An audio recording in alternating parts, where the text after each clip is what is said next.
selfish ghost.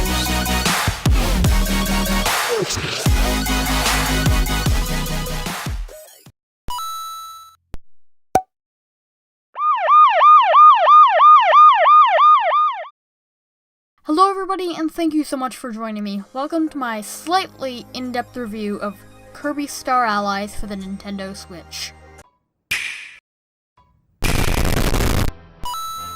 Since this game is a Kirby game, the story isn't going to have too much to offer, but I feel like the plot twists and the boss fights really made up for everything. The story starts off like any other Kirby game, with an interstellar threat threatening to put planet Popstar in peril. Kirby is asleep, like always, and notices King Dedede along with Meta Knight are hit with evil purple hearts that, well, make them evil. Kirby is determined to save the planet and his friends. It's fairly simple. There's about a 6 to 7 hour campaign with other moves including Guest Star, Star Allies, The Ultimate Choice, Star Slam Heroes, and Chop Champs. These are fun multiplayer and are not required to beat the game, but they do in fact add a nice element of relaxation. The gameplay is wonderful, and yes, the game runs at only 30 FPS, but I didn't find this to be too much of a stipulation for me. This should not be something that holds you back from buying the game though. There are 4 worlds in all, with Kirby hopping from Dreamland to Popstar to Gem Bastion, and then space. There is a 5th world, but it's reserved purely for the final boss.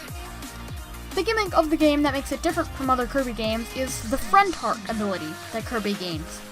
This allows him to be able to make all of his enemies into allies. You can have up to 4 friends at any time, but you don't need most of them if you want to play solo.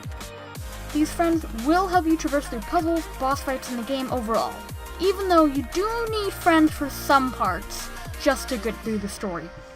Another big part of the game is ability mixing. Most elemental power-ups can combine with physical ones, such as Sizzle Sword, which is sword and fire combined, Blizzard Bomb, which is snow and bomb combined. These abilities have increased attack and come with some cool new effects, like if you have a Gust Bomb, when you're holding a bomb, you can float. The puzzles are always new and original and provide a nice spike of difficulty to the game. This game has been said to be too easy, and they're right.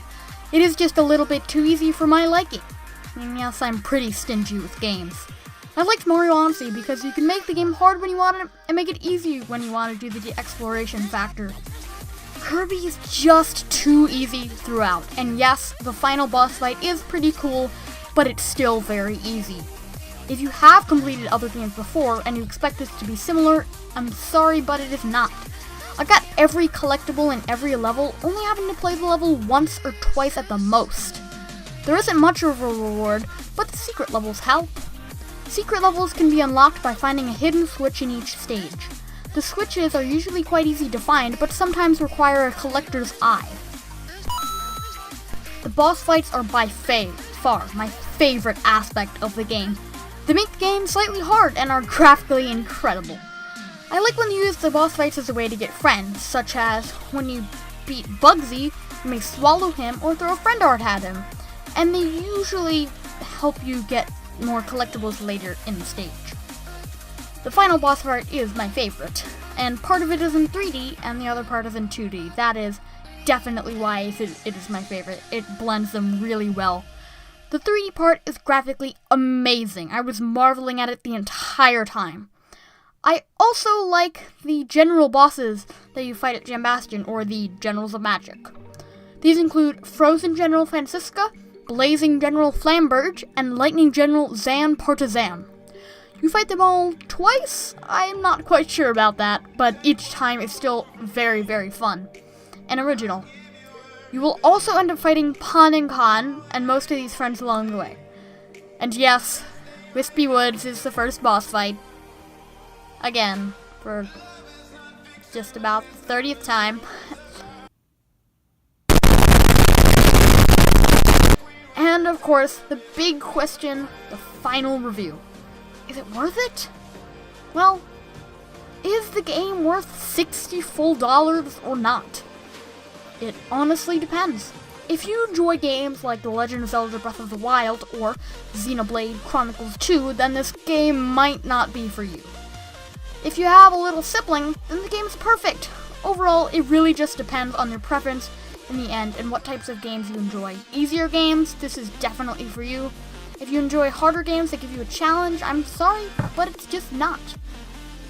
Well, that was my slightly in-depth review of Kirby Star Allies for the Nintendo Switch.